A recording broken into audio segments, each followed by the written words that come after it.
My parents left me at a gas station as a joke. Their car peeled off, taillights swallowed by the highway. I stood, backpack slipping from hands, pulse hammering. 13 missed calls lit my phone by dusk. They weren't coming back. The Desert Sun Diner's neon buzzed as the clerk's eyes drilled into me. They'll be back soon. I lie when she finally came outside, her name tag reading Eleanor. I was 14, but in that moment, I felt much younger. My crime had been simple, talking back during our family road trip, challenging my father's authority. "Time to teach you about respect," he'd muttered, pulling over at this forgotten spot 53 miles from Phoenix. Mom didn't even look at me as they drove away. Eleanor brought me inside as darkness fell, placing a steaming mug of hot chocolate before me. "Sometimes folks need a minute to cool down," she said gently. But there was something in her eyes. She'd seen this before. By midnight, I was curled on a vinyl booth, using my jacket as a blanket. Eleanor's diner phone sat silent after my parents didn't answer her call.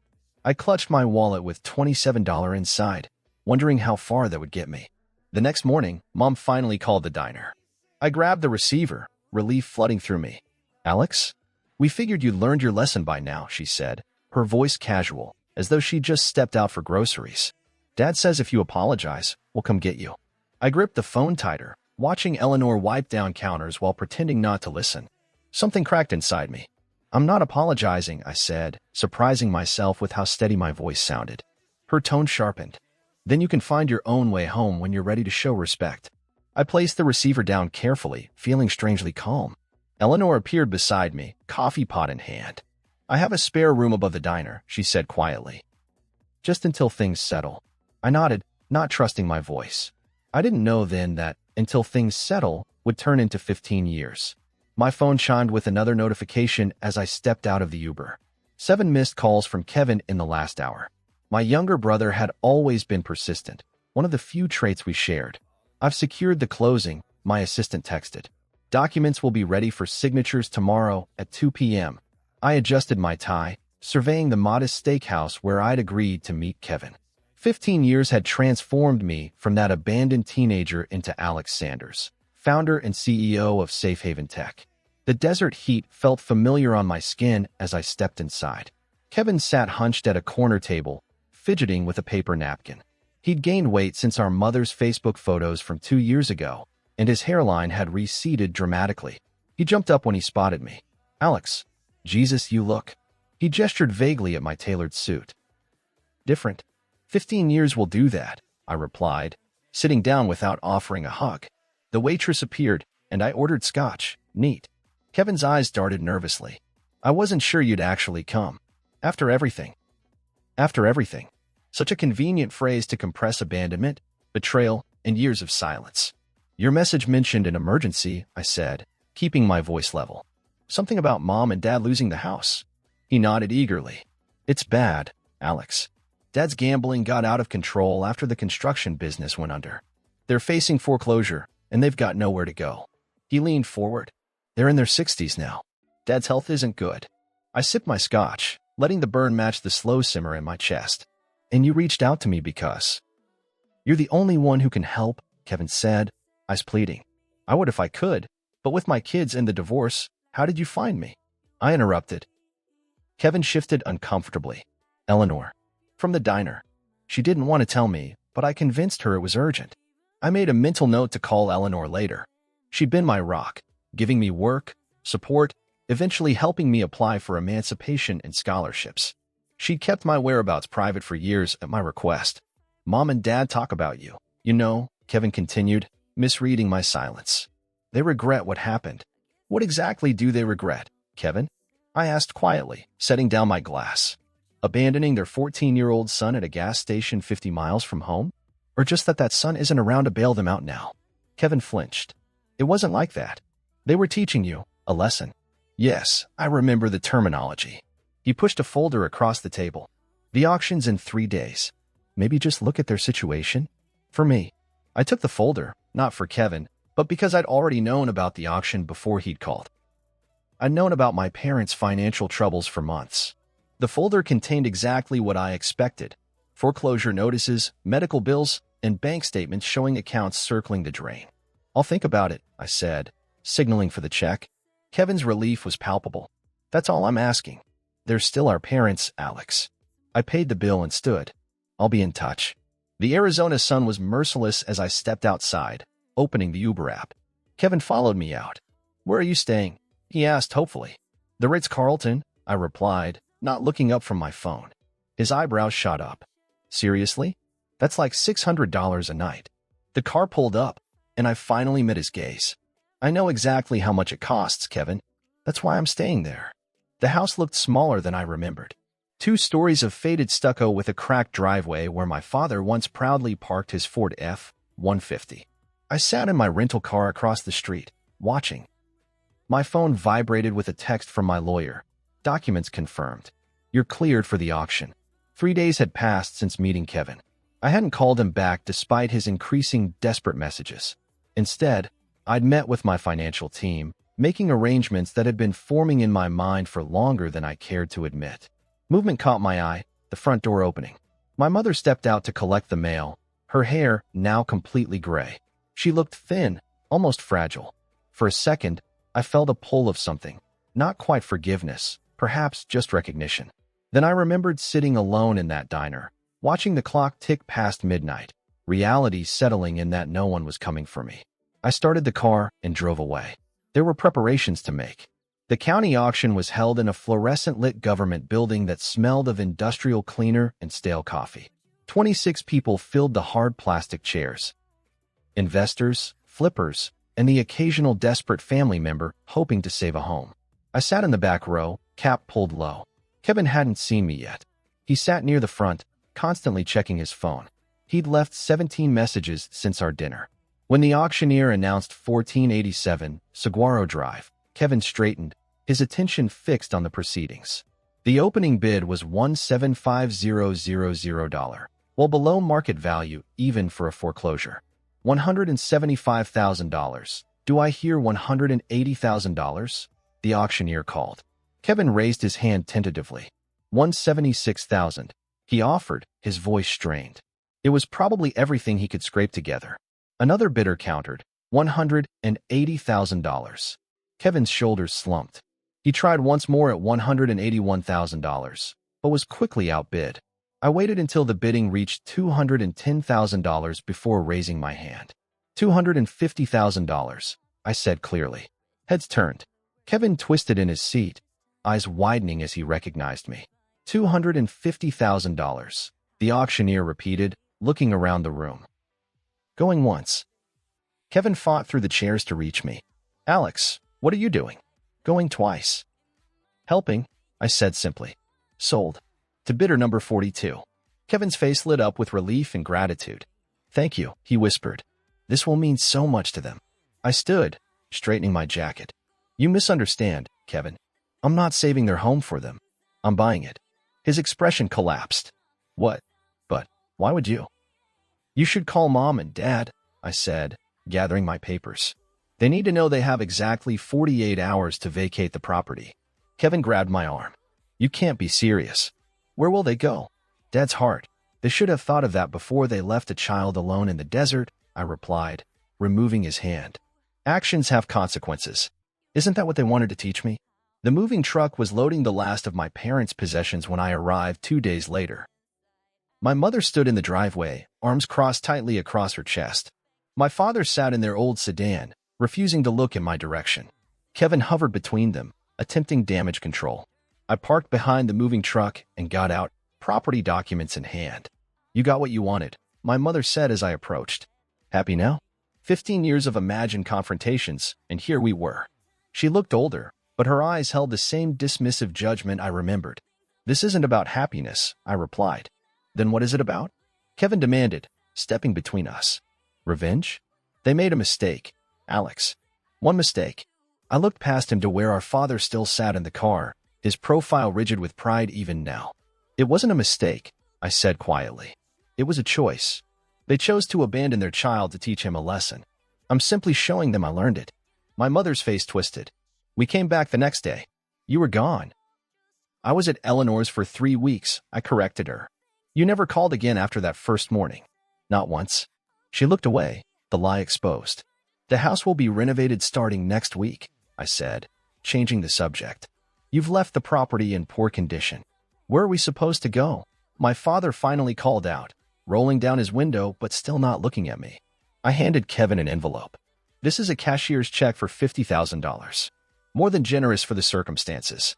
What you do with it is your business. My mother stared at the envelope, then at me. You think money makes up for turning against your own family? A bitter laugh escaped me. That's rich, coming from you. Family doesn't abandon family at a gas station. Eleanor was more family to me than either of you ever were. That waitress filled your head with, my father started. That waitress helped me apply for emancipation.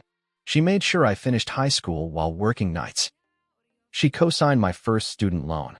My voice remained steady as I met his eyes for the first time. She showed up. That's all it takes to be family. The moving truck driver approached, clipboard in hand. We're all loaded up. Where are we taking this stuff? My parents exchanged panicked glances. They hadn't figured that part out yet. I turned away, walking back to my car. Behind me, I heard Kevin's voice, low and urgent, trying to make new plans. The cashier's check would help, but it wouldn't solve their fundamental problem, the same one they'd left me with 15 years ago. Where do you go when the people who should protect you have abandoned you? The renovations took 8 weeks. I visited the site regularly, overseeing the transformation of my childhood home into something new. The contractor thought I was just another investor flipping a foreclosure for profit. We've gutted the upstairs as requested, he told me during one visit. The new layout gives you 5 bedrooms instead of 3. Perfect for what you described. I nodded, walking through the space where my childhood bedroom had once been. The walls were gone, the space reconfigured. There was something cathartic about erasing those physical boundaries. Kevin called me 13 times during the renovation. I finally answered on the 14th. They're staying with me, he said immediately, skipping any greeting. Dad had a minor heart scare. The doctor says it's stress. I'm sorry to hear that, I replied, and meant it. I didn't wish them physical harm. Silence stretched between us before Kevin spoke again. What are you doing with the house, Alex? You'll see soon enough. He sighed. Whatever you're planning, they're still our parents.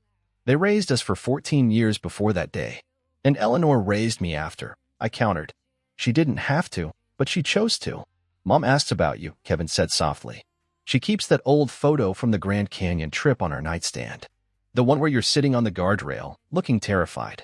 I remembered that photo. I'd been 12, afraid of heights. Dad had insisted I sit on the railing for the picture. Sandersons aren't cowards, he'd said. I have to go, Kevin. Wait, but I ended the call. That night, I dreamed of the gas station, of watching taillights disappear. But in the dream, I was standing with a line of other children, all of us abandoned, all of us waiting for someone to return. The sign went up on a Tuesday, Safe Haven Youth Residence, in simple blue letters. Below it, smaller text, a transitional home for displaced and abandoned teens. I stood on the front lawn with Eleanor beside me as the sign installers finished their work. She squeezed my hand, her eyes misty. It's perfect, Alex, she said. Absolutely perfect. The house had been completely transformed. 5 bedrooms upstairs for residents, with an apartment on the ground floor for the full-time counselor I'd hired. The backyard now featured a garden and a small basketball court. The garage had been converted into a study room with computers and books. We can house 8 teenagers at a time, I explained as we walked through. Priority given to those in situations like mine, kids whose families abandoned them, but who fell through the cracks of the system. Eleanor nodded, running her hand along a freshly painted wall. How many were there, do you think? Kids like you that came through my diner over the years.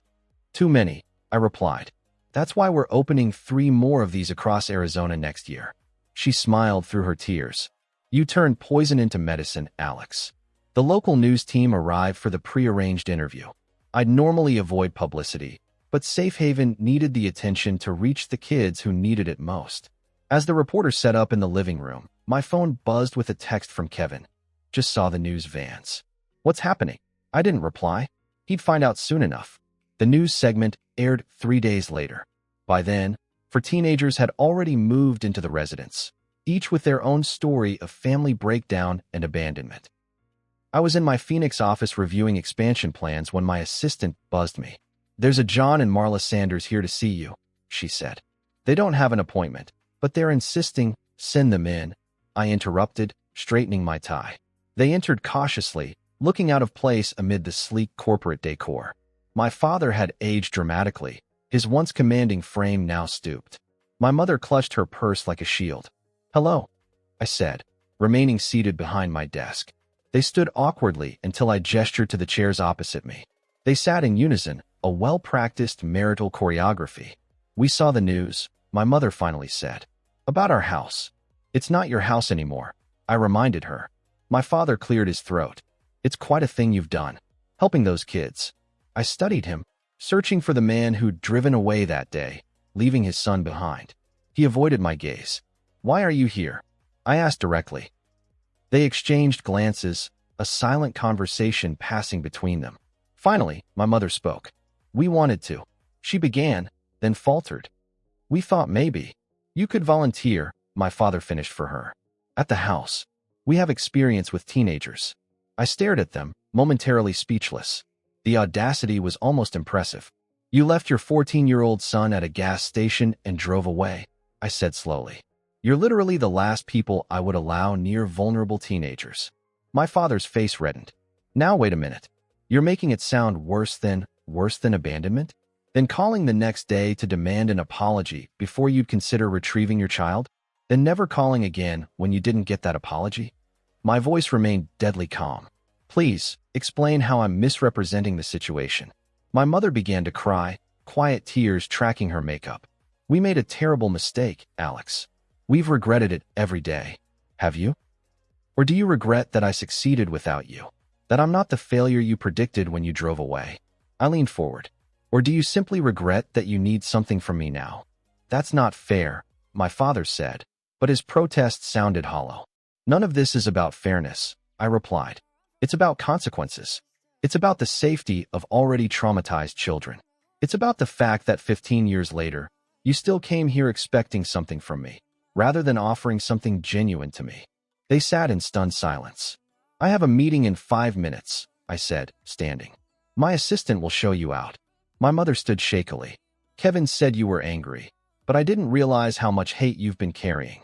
I looked at her sadly. "This isn't hate. This is boundaries. There's a difference." As they turned to leave, I added, "The Safe Haven Foundation accepts donations if you'd genuinely like to help abandoned teens. The information is on our website." The door closed behind them. I walked to the window, looking out at the Phoenix skyline, feeling something settle within me. Not closure. I didn't believe in such neat endings, but perhaps a kind of peace. My phone buzzed with a text from Eleanor. "First resident got accepted to community college today. You've created something beautiful from the ashes, Alex." I smiled, typing back. "We did."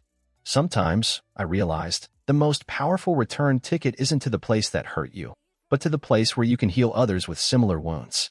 That journey had taken 15 years, but standing here now, I wouldn't change a single step of the path.